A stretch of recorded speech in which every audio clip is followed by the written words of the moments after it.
Today we're talking about the intermediate value theorem, and it's a theorem that's used. It's a lot of times is tested on the AP exam, and what I want to go over with you is just what does it mean? What do we have to establish before we can make this conclusion? Okay, and it's basically this: if a function is continuous on the closed interval a to b, okay, so closed, so we're including the endpoint, the left endpoint a and the right endpoint b.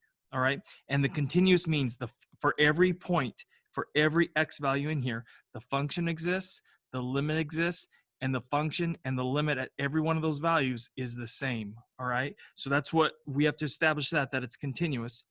And then we also have to say this, and d is between f of a and f of b. So these are outputs for the function f, okay? And this d is somewhere in between. Now, this is not saying, and this is a big, huge misconception on a lot of people's parts, that f of a has to be smaller than f of b. The f of b could be the smaller one, right? This is all it's saying is it's between these two, okay? So this value right here is somewhere in between. Now, I'm going to show you some examples in just a minute so you understand this a little bit better, okay? So for you to understand this, let's write some notation, okay? This could mean f of a is less than or equal to d, which is less than or equal to f of b. That would be d is in between these, okay? But just as easily, it could be this: f of b is less than or equal to d, which is less than or equal to f of a. And f of a could be the larger one, because that's what this is saying. And here's something else, okay? I know we have less than or equal to, but this also applies if it's less than or equal to. It also applies if it's just less than, okay? Then, all right, and here's our conclusion, because this is the if part. We have to establish that it's continuous on this closed interval. We have to show that d is in between two known outputs. And then we know then there exists a number c, and these are going to be inputs. This input c is somewhere in between these two inputs for these known outputs, okay? And then we know that if we put that c value into the function, we get out d. So it has to exist. This is called an existence theorem too, okay? So let me show you some graphical examples of what the heck I mean by all this, okay? So this is y equals f of x. So this left endpoint is a, and the right endpoint for this function, because we're going to talk about the closed interval, okay? The left endpoint is a, so then this value right here would be f of a, and then this one right here, we go across, this would be f of b, okay? And I'm going to put d right here. Okay, so we know this d is somewhere in between these two known outputs, right? And this is a continuous function, we can tell, okay? So we have f of x is continuous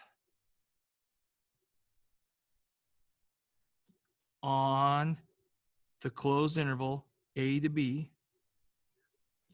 And we know this d is in between these, right? So you could write it just the wording is between these, right? Or you could write the mathematical notation for that.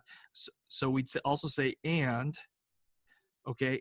In this case, f of a is smaller than d. So and f of a is less than or equal to d, which is less than or equal to f of b. Okay, so we need to state this first, okay? So we can end this with a period, okay?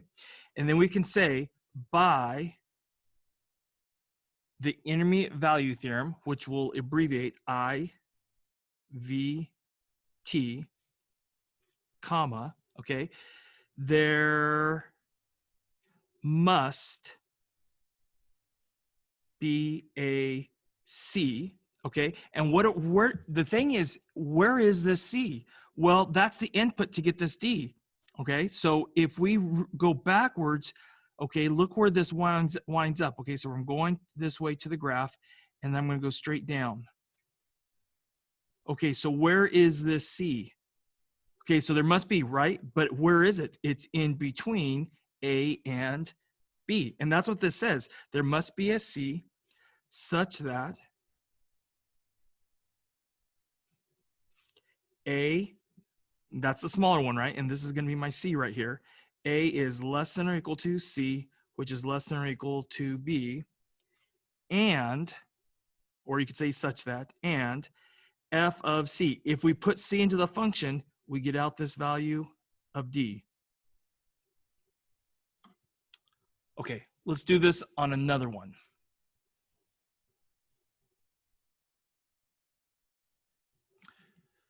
So once again, I'm going to call this function y equals f of x. All right, and I know between A and B, it's continuous. There's no breaks. So we would say f of x is continuous on, and it has to be the closed interval, A to B. And, okay, now going back to this, okay, if this is A, then this would have to be f of A. And if this is B, then this would have to be f of B. And so there's a D somewhere in between these. So let's call it let's call D right here, okay? So then that would mean, okay, if I read across to the graph, all right, and let me actually finish this first, okay? So what do we know about this D? It's in between f of A and f of B, but this time f of B is smaller. And the reason for that is this function is decreasing, so the one on the right is going to be lower, okay? So I really want to emphasize this because people always write this incorrectly. A lot of people write this incorrectly. It can be f of A is less than or equal to D, less than or equal to f of B, like this, or depends on which one's bigger, okay? It could be written f of B is less than or equal to D, which is less than or equal to f of A. It just depends on the situation that you have. Which one's the bigger one goes right here. It doesn't matter if it's A or B, okay? Now, because we're writing it like this, the A is going to be on the left and the B is going to be on the right. Okay. Now this one's always going to be A is going to be the smaller one and B is going to be on the bigger one. Okay. So where's this D? Well, it's right here. Okay. Which means that its input, because D is an output, it's a Y value. This D is where? Now you can't tell me specifically, but you can tell me it's in between these two. It has to be. Okay. So we end a period there because we've met the conditions to use this theorem. Okay, it's an if-then statement. So you have to have the if part. That's the if part, okay?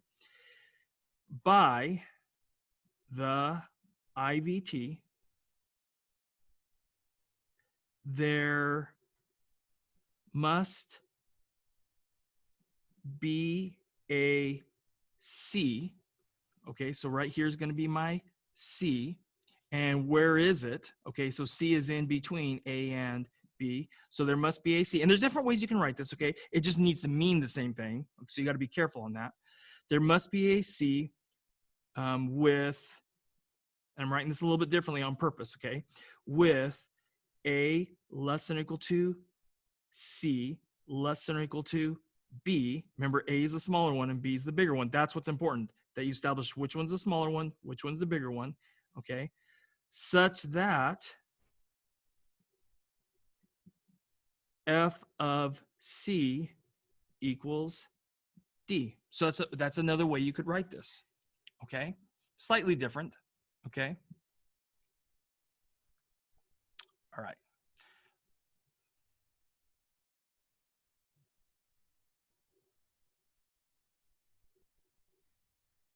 So here's a real life application of this intermediate value theorem. From 2008, you guys might be a little bit too young to remember this, okay? But Usain Bolt, he broke the world record in the 100-meter dash. And what I have here is the meters, whoops, and here I have the meters. So at 10 meters, 20 meters, 30 meters, I have his time, okay? So for this function, you put in the distance and what you get out is Usain Bolt's time. Okay, and he was accelerating right at first. He's accelerating a lot, and then the acceleration kind of stays constant. Okay, right in here. That's why this is going to be a straight line. Okay, so explain. Okay, why there must be a D such that T of D is equal to 6.8. Now the output is 6.8. Now we don't have any outputs that are 6.8, right? but I do know where this happened, okay? Because this is a continuous function, and 6.8 is in between 6.32 and 7.14. I know that he was at 6.8 seconds, he was somewhere between 60 meters and 70 meters. So I don't know exactly where he was, but I know it's in between 60 and 70 meters. That's exactly what the intermediate value theorem tells us. It's kind of simple, but the language of it and the symbolic write-up that's what's difficult. Okay. All right. So basically this is it. Okay. And you got to be formal about this because we're academic. Okay. So 6.8 is somewhere in between here, which means the input had to come somewhere in between these two inputs. Okay. That's the gist of it. And how do we know that this is true? Okay. It's because this is a continuous function. So our function name is T of D. Okay. So what do we know about T of D? T of D is continuous between 60 and 70. So we can say that T of D is continuous on bracket 60 to 70. Okay, he didn't all of a sudden pick up and go a distance in no time at all, right? There's no jump discontinuities. There's none of those, removable discontinuities. There's none of those things in this, okay? All right, so we've established that's continuous, okay? We have to show that 6.8 is in between these, okay? So these, which one is the smaller one? Well, it's the 6.32. That would be T of 60, so that's gonna be the smaller one. So, and T of 60 is less than or equal to, now, this is a specific D value. It's 6.8, okay? So that's my D in the previous examples, okay? So, well, not really examples, in the previous page, okay? So T of 60 is less than or equal to 6.8, which has to be less than or equal to, and the biggest of these is 7.14, and that would be T of 70.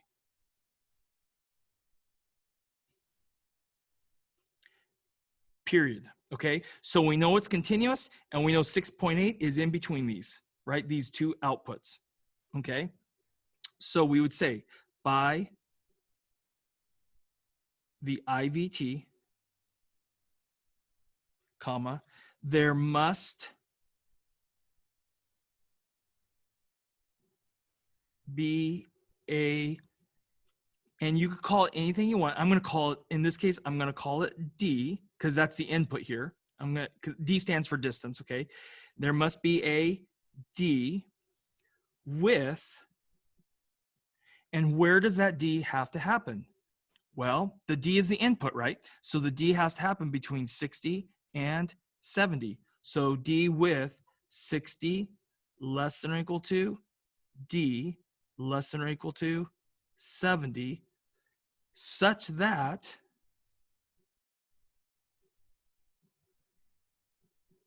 if we put this D value into the function, we will get out 6.8. Now, I know, Mr. Mitchell, you might be thinking, Mr. Mitchell, that's confusing because you're using D two different ways. Well, you got to pay attention to the notation. This D is an input, right? So that's like my C in the previous page, all right? So they can give you any variable to use here, okay? So you got to pay attention to the variable that they give you, and you need to use that variable, okay? So D represents this input that we get 6.8 of. That's why this is here. That's why D is in between these two known inputs. Basically, we have two known outputs. This output right here, 6.8, is between two known outputs, and then we know the inputs for those. And so our input has to come from between those two known inputs. Okay, these are inputs, these are outputs. Okay. All right, I'm going to show you some AP exam questions next.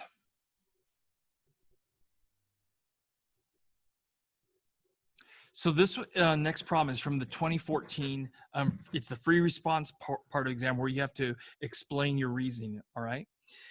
So this is a table, this is called a table problem because they give you values of, in this case, it's the velocity of train A, all right? And basically train A runs back and forth on an east-west section of railroad track. Train A's velocity measured in meters per minute meters per minute is given by a continuous function v sub a of t. Now, that's important. We know it's a continuous function. So all of these values, so if it's a continuous function, we know it's continuous on all of these values, okay? Where time t is measured in minutes, selected values for v sub a of t are given in the table above, okay? So do the data in the table support the conclusion that train A's velocity is negative 100 meters per minute? Now that's an output, right? So we're looking at the output. Okay, so this between velocity is 100, we had to have hit every velocity in between, but that doesn't mean, because we only went from 0 to 100, negative 100 is not in here. Negative 100 is not in here either. Negative 100 would happen in here. So we know what's going to happen between 5 minutes and 8 minutes, because to go from 40 meters per minute to negative 120 meters per second, you had to have hit a velocity of negative 100 meters per minute, okay? So conclusion that train A's velocity is negative 100 meters per minute at some time t with 5 is less than t is less than 8. Give a reason for your answer. Now, this is just less than, okay? So we're going to use the less than symbols, okay? So what do we have to establish to use this intermediate value theorem? Well, first, we have to establish that it's continuous. Well, they're telling you it's a continuous function, therefore it must be continuous. So v sub a of t is continuous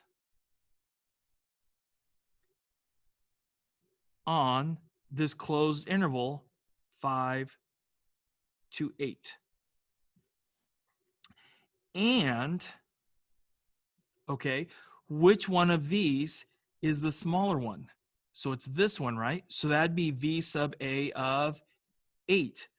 So and v sub a of 8 is less than, and I'm using less than because these are less than, okay?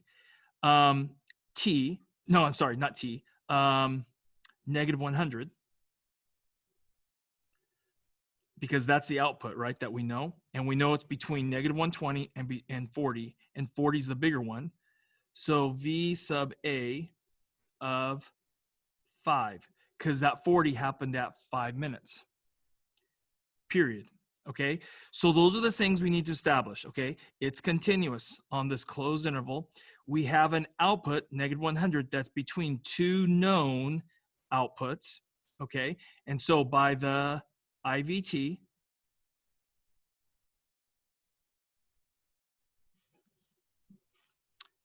there must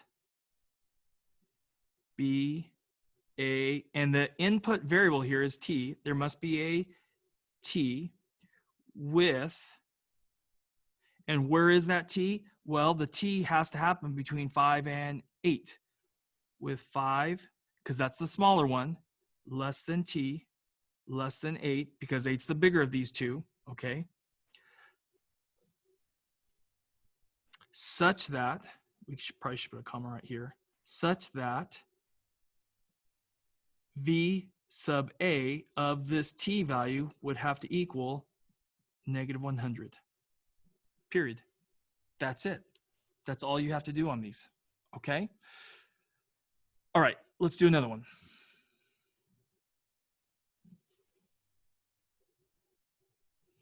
So this next question is from 2006, long time ago, okay? But it's also a table value. A lot of times these come from table problems, okay? Table problems. So a car travels on a straight track during the time interval 0 less than or equal to t less than or equal to 60 seconds. The car's velocity v measured in feet per second and acceleration a measured in feet per second are continuous functions. So that's a key part of this, okay? So these are continuous functions, okay? The table above shows selected values of these functions, okay? So we know that they are continuous, okay? And then here's the part that we're gonna answer. For 0 less than t less than 60, must there be a time t when v of t is equal to negative 5, okay? So we know it's continuous, okay? We have this output of negative 5, and we have to show that for the velocity, right, must there be a time v right? V is -5. Well, we're looking, where is -5 in between these? Because if it's continuous, then the velocity had to have hit every value between -20 and -30, every value between -30 and -20, okay? -20 to -14 had to have hit every single velocity in between those.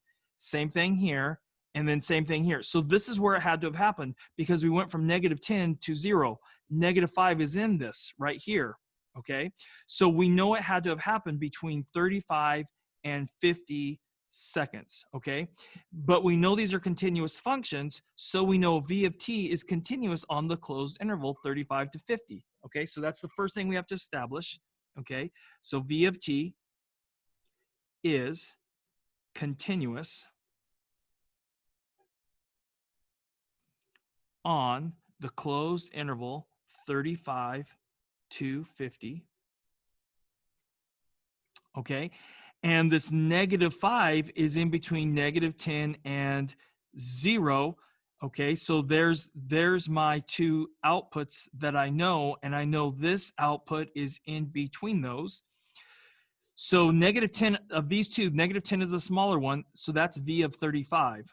So and v of 35 is less than, and I'm going to use less than because we're using less than here, okay?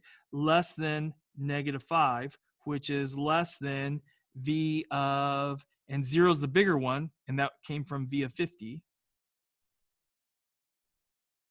So really right here, you got to establish which of these two is the larger one, right? And you put that one last, and you put the smaller one first, okay?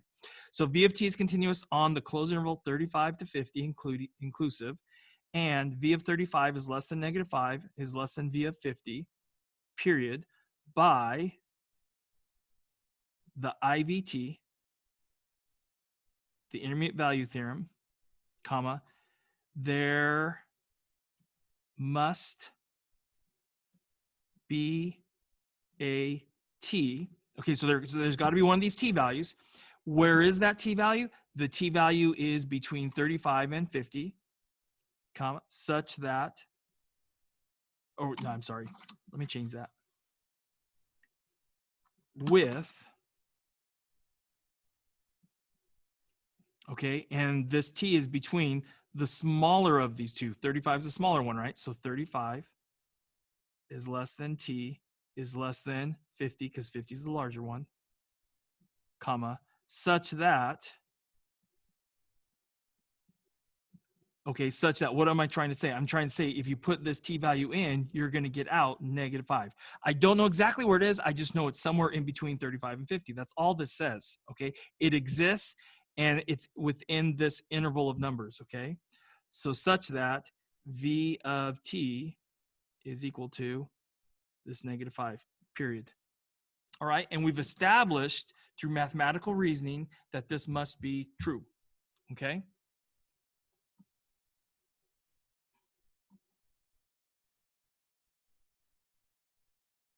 All right, so this is going to be the last problem for today, and it's using it symbolically. So I gave you actually the symbolic formula for f of x this time.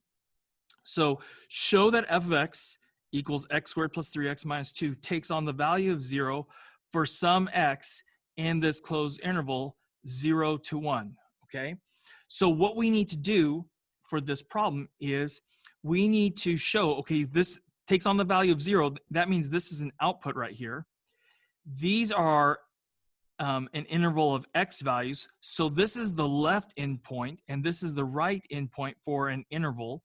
So we want to find f of 0, and f of 0 would simply be 0 squared plus 3 times 0 minus 2. So that would give you a value of -2. So we know when we put 0 in, we get out -2. How about when we put 1 in? So we're going to do f of 1. F of 1 is equal to 1 squared plus 3 times 1 minus 2. So that'd be 1 plus 3, which would give you 4, and 4 minus 2, which would give you 2. Okay, so what we just shown is that if we put 0 in, we get -2 out. If we put 1 in, we get 2 out. We want to show that the function takes on the value of 0. Well, 0 is somewhere in between here, right? So if the function takes on the value of 0, that means it had to have happened somewhere between 0 and 1, because we went from -2 to 2. This had to have crossed over and hit 0 at some x value in between here. Okay, so this is what I'm trying to do. Given f(x) equals this, for 0 less than or equal to x less than or equal to 1, must there be an x such that f of x equals 0? Okay, and yeah, it's going to, because we know this input gives you -2 and this input gives you 2, and 0 is somewhere in between here, so the input for that 0 has to happen between 0 and 1. Okay, so here we go. We have to establish f of x. We have to meet those first two conditions, okay? So f of x is continuous on 0 to 1. Now, how do I know that that's true? It's because I know something about this function. This is a parabola. It's quadratic, right? It's a quadratic function, which means the graph is a parabola, and the graph of a parabola is always continuous. So therefore, it's continuous everywhere, so it has to be continuous on this small interval, 0 to 1, okay? And by finding these two values, okay, I know that f of these two, f of 0 is the smaller one. So, and f of 0 is, and we're gonna use less than or equal to, because that's what we're given here. F of 0 is less than or equal to 0, which is less than or equal to f of, and this 2 is the bigger one, right? So f of 1, period. So this 0 is in between two known outputs. We know it's continuous. We can use the intermediate value theorem. So by the IVT, the intermediate value theorem, there must be an x. Okay, so where is that x? That x is somewhere between 0 and 1.